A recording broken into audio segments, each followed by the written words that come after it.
So it's 4:15 and I'm recording in case you get choppy or yeah, you'll have internet problems. And then for those who would want to review with our lesson, so there. Okay. So before we start on the lecture, I would just like to review or show you one of your classmates' works. I'm not going to compare, but I'm just going to show you the best works. So, wait lang. So for the pencil chart, most of you, what most of you did was just like draw it on lines and hastily shading it. But there is one person whose work stand out for me. So let me show you. Tap. So that person is Vaijo. So if you could see on the screen how she blended and how maybe she put a masking on the thing so that it's perfectly clean. So and then she wrote the 32H, 3H, 2H, and stuff like that. So what particularly I liked was that you could clearly see here how the gradient or how the darker the lead is, and then how lighter it could be.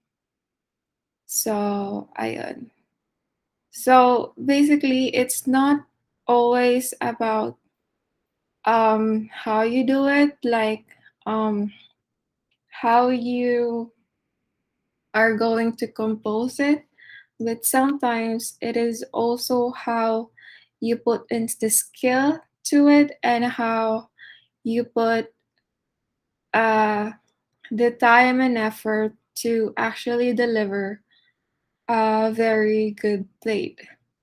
So so a pencil chart is very easy, but of course this particularly seat work or exercise by Vigil is stunning. It's really, really good. Okay, but Vigil, you don't need to put this, but I appreciate that you also took the time to particularly put a frame on your work. All right. So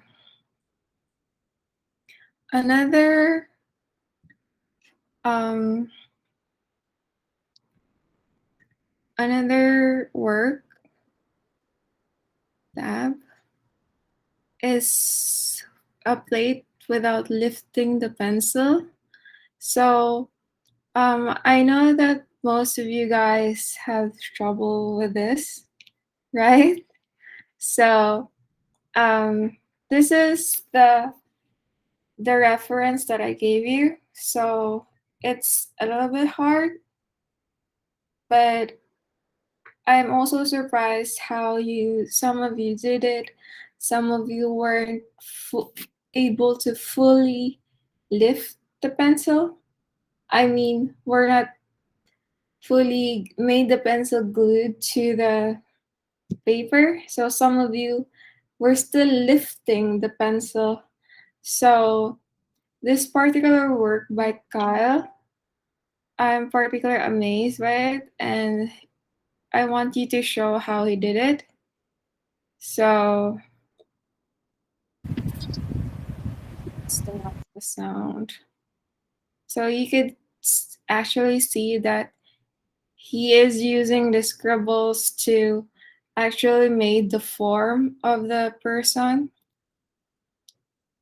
So he's just drawing according to what he sees, and sometimes he pauses uh, to check for the figure, but he doesn't lift his pencil. He just keeps on scribbling. So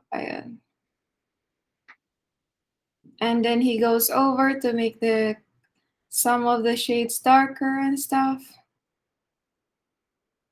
So if you can see, it's actually really messy when if you don't lift your pencil. But despite on not lifting the pencil, you can still see the form of. So this is his work.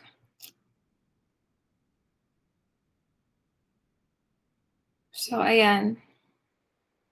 So if you can see, it's not particularly yung how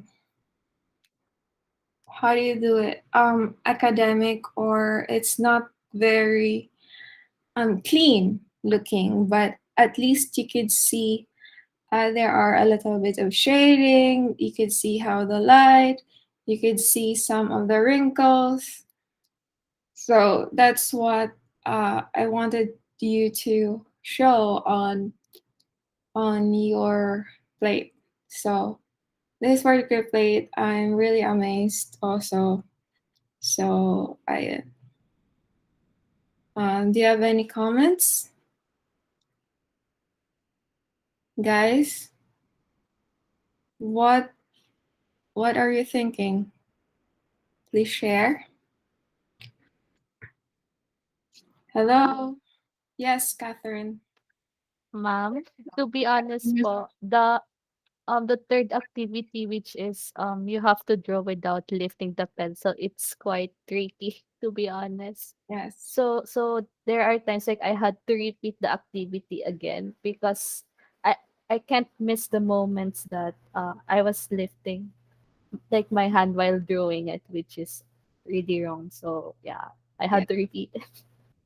Yes. So this exercise, the plate without lifting the pencil, is it is um it is a challenge. It is designed to challenge you because most of the time when we write, we always lift the pencil. But with this exercise, you can also see how mere lines can actually make a form of or a figure without lifting the pencil, without having to pause, but merely just following the form of what you see. So that was the objective of this exercise. And also it is also for you to see um, how your eyes will guide you to um, how your eyes will guide you subconsciously eh, with how to draw. So parang your eyes is also connected to your hand. Whatever you see, you would draw it. So for those people who are having a hard time with it, so you have to train your mind first to see and draw what you see. So do you get it? So for those who haven't, I know for those I already graded some, but if you want to like submit again, you could do so. Just let me know, and then as long as as long as it is before the finals, need the chance to for now. So ayun. All right. Do you have any more questions? Reactions, violent comments, suggestions? Wala. Guys? All right. Yes, Baija? Excuse me, ma'am. Yung sa comics po, I will just submit it later because I was rushed to the hospital po kasi last Sunday. So I just ihahabol ko na lang po. Okay, where are you now and why were you rushed to the hospital, if I may ask? Ang findings po ng doctor, maybe I have kidney stone, but nasa bahay na po ako and I just don't want to miss a discussion po. That's why Yeah. I'm here. Okay. So I guess you're in painkillers. So I guess yeah. All right. So just listen lang and be chill. If you have any questions, feel free to ask. There's no problem with that. So Thank you. so now we're going to discuss on texture. So when I say texture, what is the first thing that comes to your mind? Yes, Benjamin. There's rough and there's smooth. Mm-hmm. And then, besides that there is rough and smooth, do you have any idea on what it is?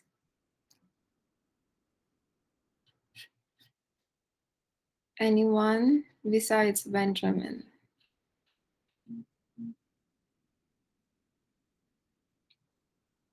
No? Well, tama naman. It is also, there is rough and there are smooth. That is texture. But what is texture actually? Especially when it comes to fine arts. Guys? No. So, besides being rough or being smooth, there is also soft, right? There is fluffy, there is what else? Grainy, to be precise.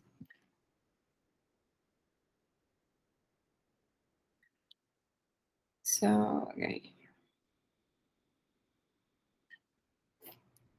Wait lang. Share. So, can you see my screen? Yes po, ma'am.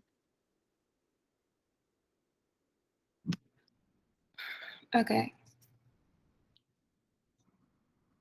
So, texture, as you can see it here, it looks a little bit rough, right? But with arts, visual arts, sometimes texture is applied or implied. Sorry, it is implied, meaning when you look at it, it looks rough or smooth. Pero when you touch it, it could be smooth. So that's what it means when it's implied. It is um it is um it is playing with your eyes or your senses that it looks like rough or it looks like smooth. But in visual arts, sometimes it is not. Sometimes it is the opposite. And that is what the artist, all of the artists should master texture. So besides being an element of art, it it is also a very good notion um to know how to use texture. What is the use of texture? What is the function of texture? How does that affect to other elements, and how does that affect to most of the composition? So texture. So in textbook terms or definition, texture is the surface quality in a work of art It is the way an object feels to the touch or look as it may feel if it were touched. So it could be how rough or how smooth the material which it is made. But in visual arts or in a work of art, texture could create a visual interest. It could be used to um, create a focal point in a composition. When you say focal point, this is your subject or the object you want to put emphasis in. And also, you could also use texture to create contrast within a design of the composition. And sometimes it also helps you visually balance a design on the composition. So there are different kinds of texture. So you have 3D texture, you have visual texture, you have invented textures, rough, smooth, matte, and impasto. So when you say 3D texture, it is like 2D texture. Now, when you look at it, it looks rough or smooth, for example. But when you say 3D, when you touch it, it feels rough or it feels smooth. So that is 3D. It is physical or literally rough or literally smooth. When you say visual texture, it is the illusion of a 3D surface. So if you could think about waves, rocks that is painted on a painting, that is visual texture. Why? Because you cannot actually touch the waves or feel the rocks, but looks like um, it looks like it is wavy. It looks like wet. It looks like a little rough, but you cannot see it. You cannot feel it. So that is visual texture. It is the illusion of having a texture. Invented texture naman, these are patterns using created by the repetition of lines and shapes. And then when you say rough textures, these are textures when you feel it, it's a little bit bumpy. And um, when you see it in a painting, in a photograph, the light reflects at it unevenly.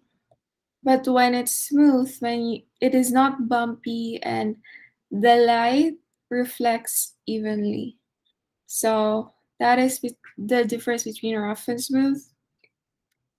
When you say matte naman, it is not always rough and it is not always that smooth. When you say rough, it reflects a soft, dull light. So, yung shiny surfaces naman, they are opposite to the matte. And if you ever seen a matte surface, most of the time it does not reflect light. If it does, it is very very dull. And some matte surface has little bump in it, but sometimes it doesn't. So there is a difference between matte objects. Wait, I'm going to make the light, and kasi it's making my head hurts because of my eye. Impasto naman, this is a painting technique in which the paint is built upon a surface to create a texture. So,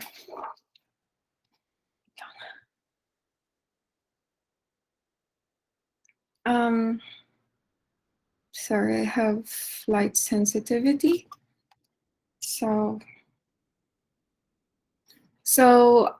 when so this is a technique on painting where you use a plaster and then a dye or a paint, and then you mix it up, and then you put it on the wall. So what will happen is that sometimes it looks smooth, sometimes it is not.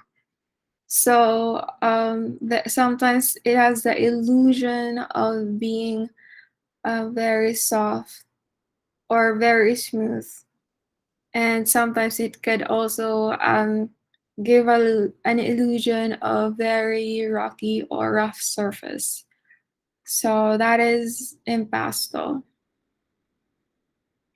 And most of the time, because it uses plaster, so you could build up um, the surfaces, and you could actually mold or create figures as to what they look like, really. So you also have optical or visual textures, and then you have physical or tactile texture and ephemeral textures. So optical, this is what you see, and it is through sight. And sometimes when a visual texture can also be implied, meaning you can see it, but if you feel it, it is not the same. Physical texture, this is the real texture or the literal texture that when you feel it, um, it is the same as what you see. Ephemeral texture naman, these are forms that are fleeting. For example, waves or water. You could see it sometimes rippling or having some waves, so it looks rough. But when you touch it, you cannot touch it. It just goes, it flows. Same thing with the clouds, smoke, what else? Fire, sometimes light, and so forth. So that is ephemeral texture.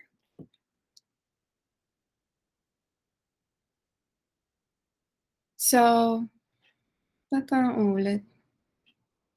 Ah. Okay. So, ayun nga. When you say optical or visual texture, a discrete sight, you create the illusion of texture. It could be simulated or invented, like what I said, with rocks or mountains or clouds, for example, or a portrait or the hair.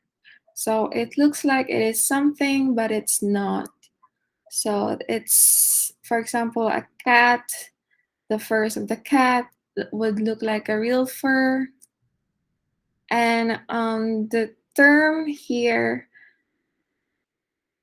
is verisimilitude. Verisimilitude. It is the term of the term that means it is of having appearance of being real where it's not.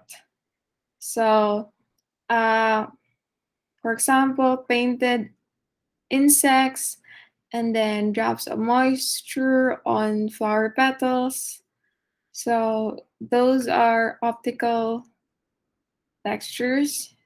You could think that it is real, it looks real, but like I said, it only looks real, but it is not real. So that is optical texture. So here is an example by John van Huysum in 18th century. So Van Huysum is a Dutch artist, and he was one of those artists who developed still life as an independent genre to fill the employment gap. So, history story before. So, the Dutch people are one of those very strong people who found Catholicism and religious sects as corrupt and too much. So what they did is that they rebelled against the church, and some of them does not want to participate in the church anymore. So actually, they even right now most of them doesn't have even a a major religion. Some of them live without a religion. So um before kasi before during that time uh Catholicism was the major um a major people or persons who asked to commission art. So most of the time paintings were commissioned and artists were asked to uh, paint religious items or religious ideas. Pero during the time when the Dutch rebel and they didn't like the idea of the religion or Catholicism, Christianity and stuff. So and that and during that time, religious art was also banned by the Protestant churches during the Reformation. So some of them, instead of so they did not they did not um, they did not like how Roman Catholics run the religion and stuff like that. So some of them does not want to have anything to do with religion. Some of them formed their own and became Protestants. But Protestants does not allow or does not believe of images of God because God is doesn't have an image, and for them they are um almighty and stuff, and their greatness cannot be painted or cannot be made, and that um the idea of man is human like, and that God, the image of God, surpassed that. And also with Protestantism, they don't allow they think that Roman Catholics are worshiping the idols or the images of God, even if it is a mere idea of the human or it is man-made. So during that time, what the artists did, is that instead of painting religious items, they began painting real life. So Jan van Huysum, he is one of those artists, and he was famous for painting magnificent flower compositions, and it has a mixture of chiaroscuro and rococo flamboyance. So chiaroscuro, if you see it here, chiaroscuro is the idea of, or the technique wherein there is a harsh lightning, harsh light highlights in contrast to a very, very dark um, background and dark shadows. So the contrast with chiaroscuro is very high. So that is chiaroscuro. And when you say rococo flamboyance, when you say rococo, it is, you'll know this in art history and design theory. It is it is the use of leaves flowers, and vines. So that is Rococo. So with back to optical texture, um, Van Huy's flower painting is very, very famous because it looks like um, real. It doesn't, it is permanent, it is not subject to decay, and then for them, it is superior to nature. So, ayan. So, it's also called Bidret. Sorry, I don't know how to pronounce this. It's Bedrigerti. It means little deception.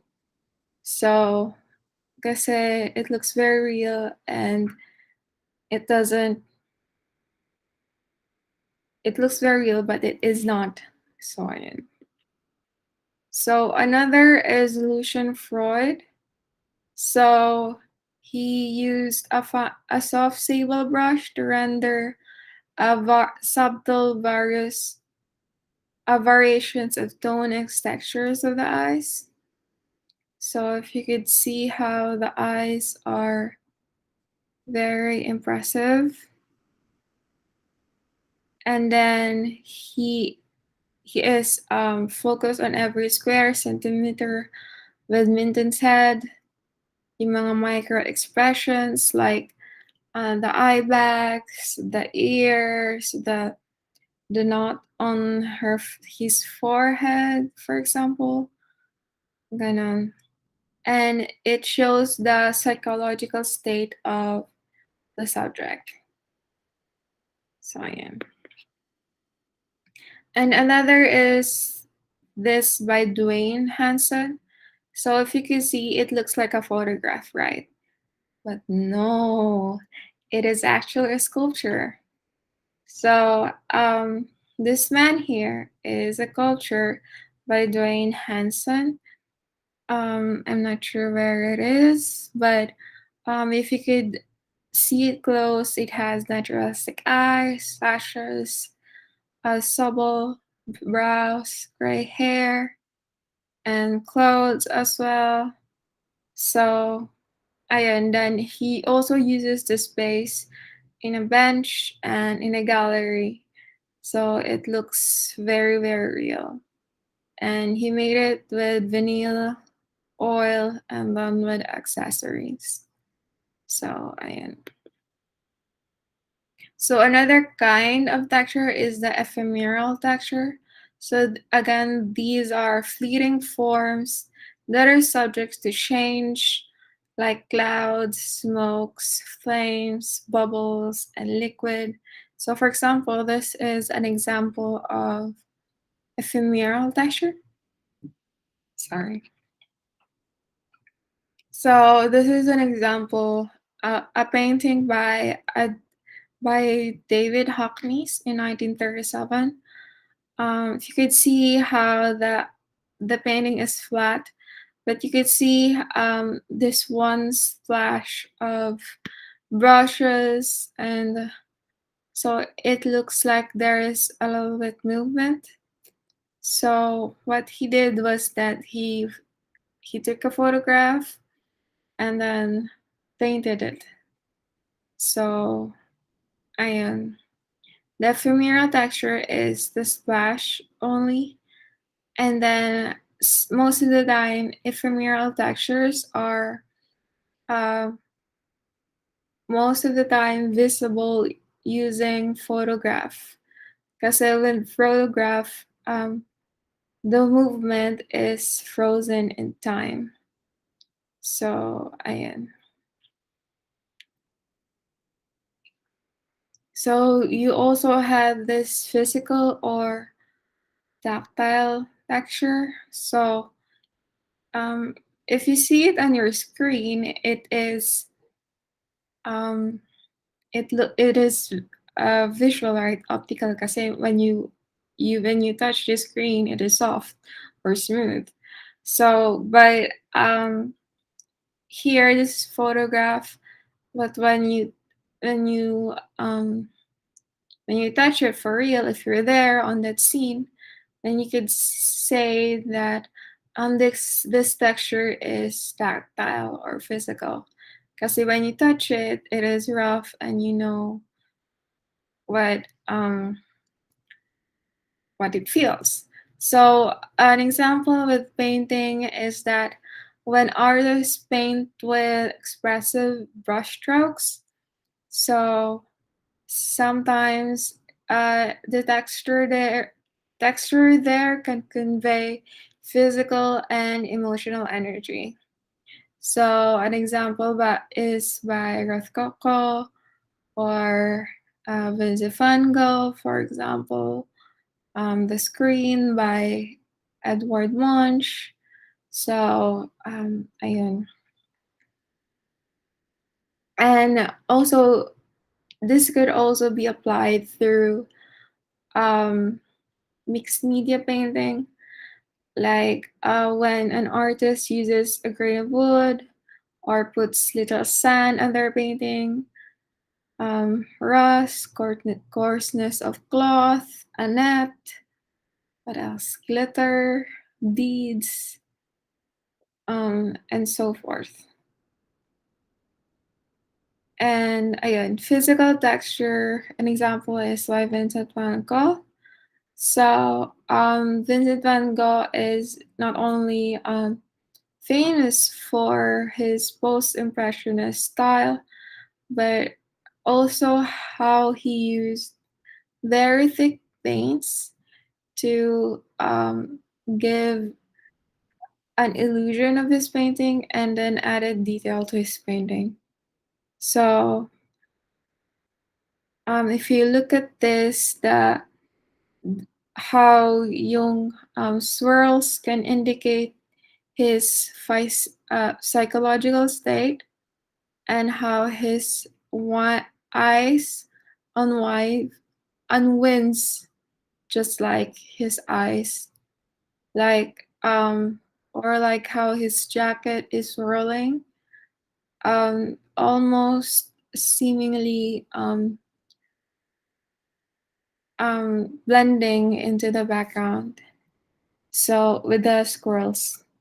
So that is a sample of Vincent van Gogh and how he used physical texture to show what he thinks he feels. So ayun. And this is another painting by Carl Smidget Rothloff. So he likes psychodrama of expressionism. So he is an expressionist, but he uses a palette. So if you ever seen a knife like material with painting, that is a palette, or palette. So it looks like an impasto, and he puts on more paint than usual, and it is more energetic than Van Gogh. But the thing is, because with a knife, it is not that detailed than using a brush. So the details are not that clear. So pero if you could see it here naman, you could still see an image of a man. So and also how he used different colors to show how he feels, or the dramatic expression of his painting, or his artistic language. Sorry.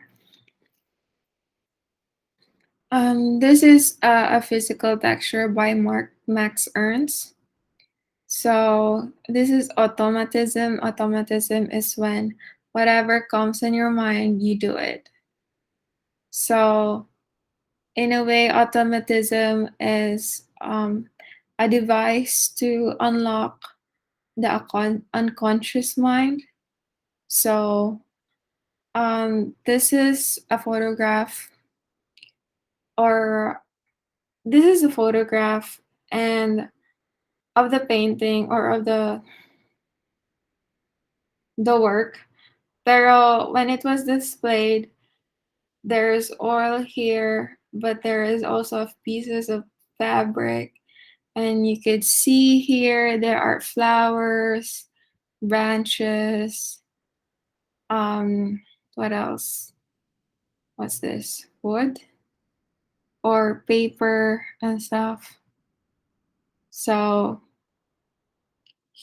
if you see it here, yeah, wood and wire mesh. So you could see it here. The texture here is real and it is physical. When you look at it, it looks like a painting or stuff, but when you are there in front of it, you could see that the texture is actually physical. So another painting is by Joan Early. So she is a Scottish painter where her painting is from a kitchen sink to an expressive abstraction. She wants to paint what she feels about the landscape and not only to represent what she saw in it. So this one naman, this painting, he used grasses and daisies, and then she used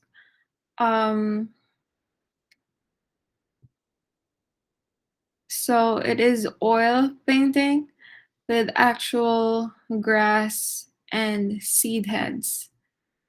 So ayun, she made a painting out of the real thing. So it's one and the same. So ayun, it's literal. And then another is by Antonio Tapies. Tapies. Sorry, I don't know how to pronounce it. So what Antonio see texture as is the language of great expressive forcefulness. So Antonio is some of the greatest artists that uses mixed media into building his work. So he used sand, cement, marble dust, tar, straw. That includes with his paints. But the style of Antonio Tapios is that he used this media to create weathered impasto surface, and then he also scratched it, he carved it, he collaged it with different kinds of um, evidence of human presence. When you say evidence of human presence, it could include garbage, human matters like urine, blood, and stuff like that. So, or bandages. So, ayun. So, here are your references.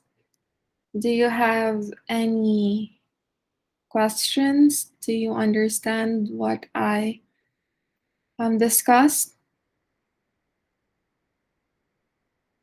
Hello, guys. Do you have any questions for me? No, ma'am. Okay. So I already uploaded this in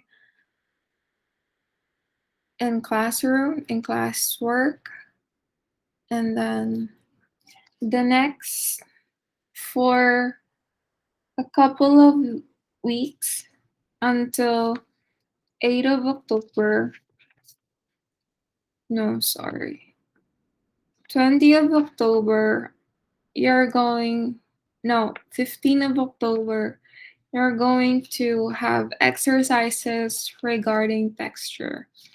So, what I'm expecting you to do is to, or what I'm trying to do is that I'm exercising you to practice more on your skills on how to use the pencil, how to shade.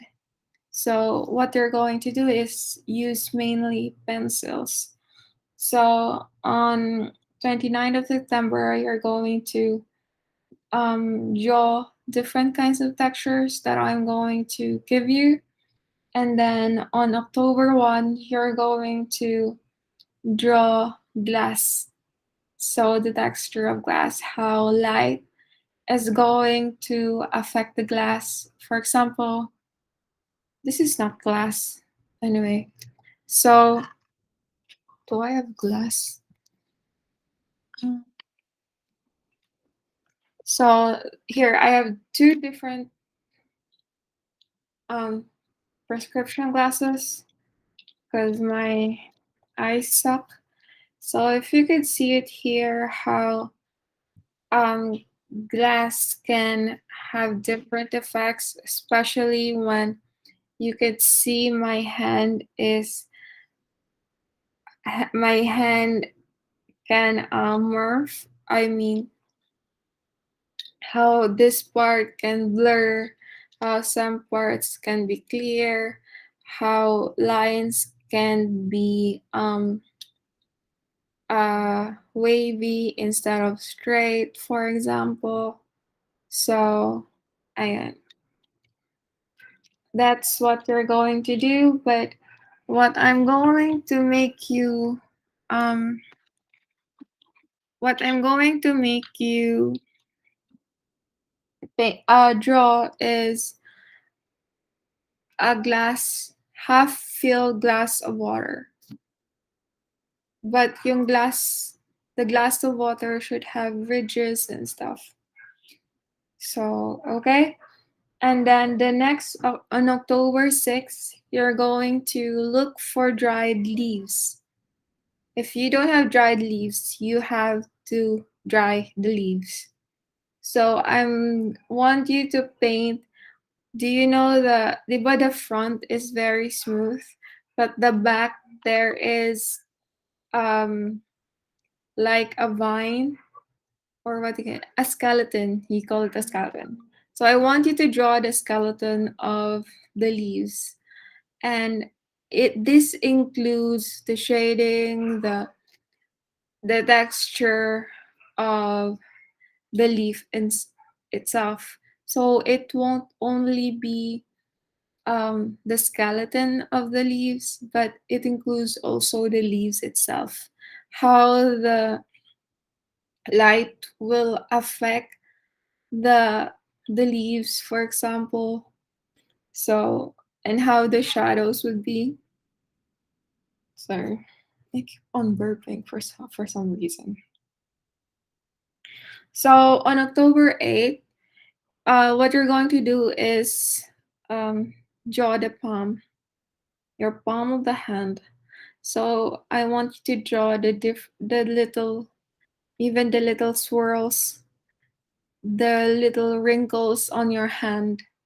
So so you're going to, in this way, you're going to have idea on how to practice making lines, form, but included with this is that you also have to practice with shading, with highlights and stuff.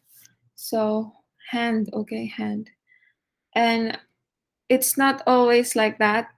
You could also do it like this or like that, so that you could see um there are very strong lines and there are thin lines. So I want to see that. So the palm of your hand, it shouldn't be very, very strong lines. I should also see beside the shadows and highlights, I should also see thick lines, thin lines, uh, wispy lines, for example. So ayan. Same thing with the dried leaves, all right?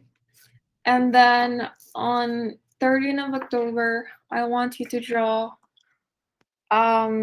water. So I will give you a reference photo of the water. And then on 15th of October, I want you to draw animal fur. Sorry, I'm just going to plug in my Mac.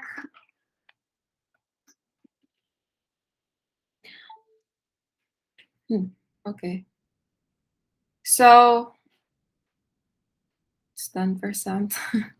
Okay, let me just save. So on 15 October, I'm going to ask you to draw animal fur. I'm also going to give you a reference for this. This is a harder part to draw animal fur. So some of you actually already made very well on animal fur. Wait, let me.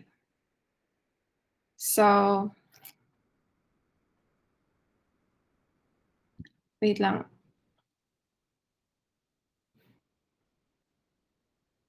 Let me show you what your classmates have done. So, our last exercise is basic shapes, right?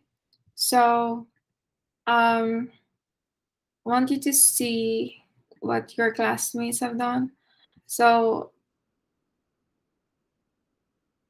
nobody asked why I wanted you to, wait lang.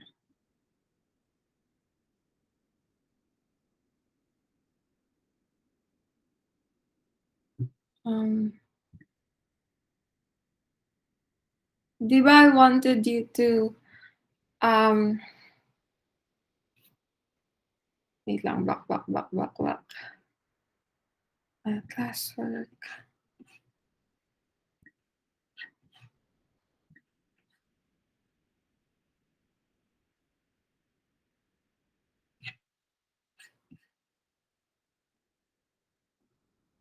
So, di ba, I wanted you to,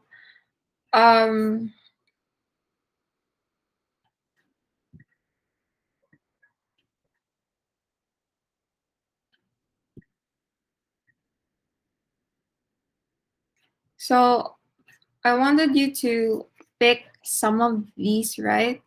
So these are zoo animals, and it's actually for, it is for an advocacy on how to see animals as a person too, in a way. So I asked you to pick some of these and to draw them.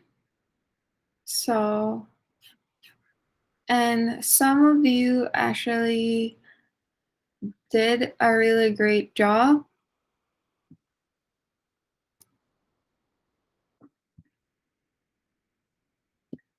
So let me go back to basic shapes. So this is an example by Vaijo. If you could see how she started with basic shapes, and it's really done well, and she was able to create or somehow mimic the picture as well. And same thing here, but this is really good. But what I want you to do with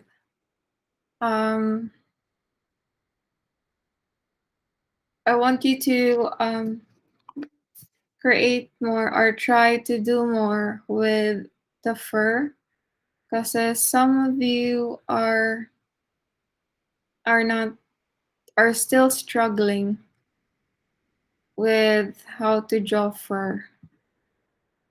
See, this is really, really good. But one comment on this is that when you draw basic shapes, you have to draw it really, really thinly so that when you draw the final picture, you won't be able to see this. Yeah, Diana.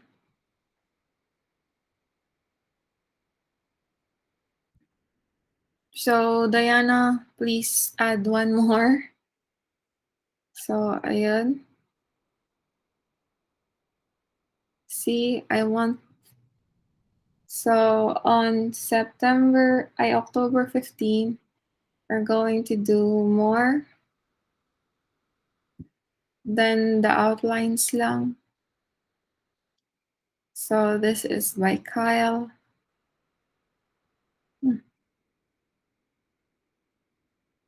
So this is what you pick.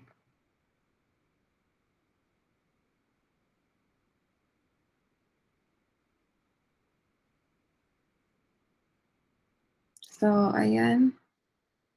So with October 15, I want you to not blur out the fur, but actually draw or make the fur look like fur. Do you understand? Guys? Yes, Yes, ma'am. So let me show you other things. So you could see a lot actually in Google. So Google is your literally best friend. So let me share. So there are